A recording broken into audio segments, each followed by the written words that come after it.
오늘은 2023년 1월 16일 연중 제2주간 월요일입니다.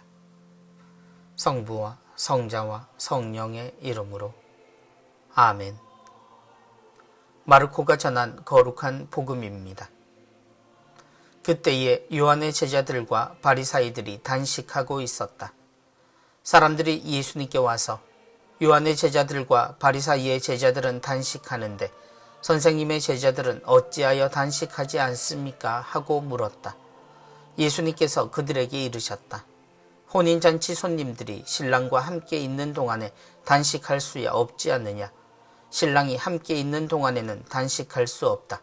그러나 그들이 신랑을 빼앗길 날이 올 것이다. 그때에는 그들도 단식할 것이다. 아무도 새 천조각을 헌옷에 대고 깁지 않는다. 그렇게 하면 헌옷에 기워댄 새 헝겊에 그 옷이 당겨 더 심하게 찢어진다. 또한 아무도 새 포도주를 헌 가죽 부대에 담지 않는다. 그렇게 하면 포도주가 부대를 터뜨려 포도주도 부대도 버리게 된다. 새 포도주는 새 부대에 담아야 한다. 주님의 말씀입니다. 그리스도님 찬미합니다. 요한의 제자들과 바리사이들의 제자들은 단식하는데 주님이 세상에서 보여주신 모습이 그리스도인들에겐 삶의 모범일 수밖에 없습니다. 세상 어떤 기도도 주님의 기도를 넘어설 수 없는 것은 그것이 기도를 받으시는 주님이 직접 가르쳐 주신 가치이기 때문입니다. 누군가 아무리 좋은 선물을 한다 해도 내가 원하는 것보다 더 정확히 나에게 맞을 수는 없는 이치입니다. 요한의 제자들과 바리사이의 제자들은 단식하는데 그런데 가끔 이런 부분이 우리에게 문제를 일으킬 때가 있습니다.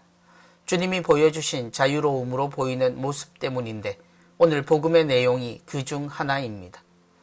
주님이 오시기 전부터 사람들은 하느님을 믿었고 그 믿음에서 생겨난 소중한 자산들이 있었습니다. 기도의 형식과 방법, 단식과 고행 등의 방식 등이 그것입니다. 그래서 주님이 오신 시대에도 사람들은 이미 하느님을 섬기는 수많은 노력들을 하고 있었고 그것은 곧 주님께도 요구되는 행동이었습니다. 선생님의 제자들은 어찌하여 단식하지 않습니까? 주님이 말씀하시는 것을 들으면 그리고 그분에게서 나오는 능력들은 분명 하느님이 보내신 분인 듯 보이는데 그 외에 그분께서 보이는 모습이란 기존의 신앙인들의 모습과는 너무 달랐습니다. 죄인들과 함께 다니시는 것은 물론이고 그들도 가리지 않으시고 밥을 드시고 술을 즐기시는 모습에서 사람들은 의심할 수밖에 없는 상황을 만납니다. 그분의 제자들을 보면 더욱 기가 막힌 사람들의 불평은 당연하게 보이기까지 합니다. 혼인잔치 손님들이 신랑과 함께 있는 동안에 단식할 수야 없지 않느냐. 주님을 아는 우리에겐 이 당연한 말이 그들에게 이해되기란 쉽지 않았을 겁니다. 주님은 진지해 보이지도 엄숙함도 찾기 어려웠을 겁니다. 그분의 말씀에 행복한 미소를 짓다가도 이래도 되는지 걱정되는 것은 당연히 하느님께 대한 기존의 생각과 자신들의 몸에 익숙한 관습 때문입니다. 하지만 주님은 태어나셨고 그것은 정말 하느님과 함께하는 시간들이었기 때문이었습니다. 그때에는 그들도 단식할 것이다. 실제 그리스도인인 우리에게도 단식은 있습니다. 그리고 그 단식은 주님의 사랑을 기억하며 자신의 삶을 하느님과 이웃의 사랑에 봉헌하기 위한 그리스도가 말씀하신 단식입니다. 자신의 각오를 보이는 것에만 머문다면 우리의 단식은 주님을 의심한 이들과 다를 바 없을 겁니다. 무엇이 새 것인지 헌 것인지 구분하시겠습니까?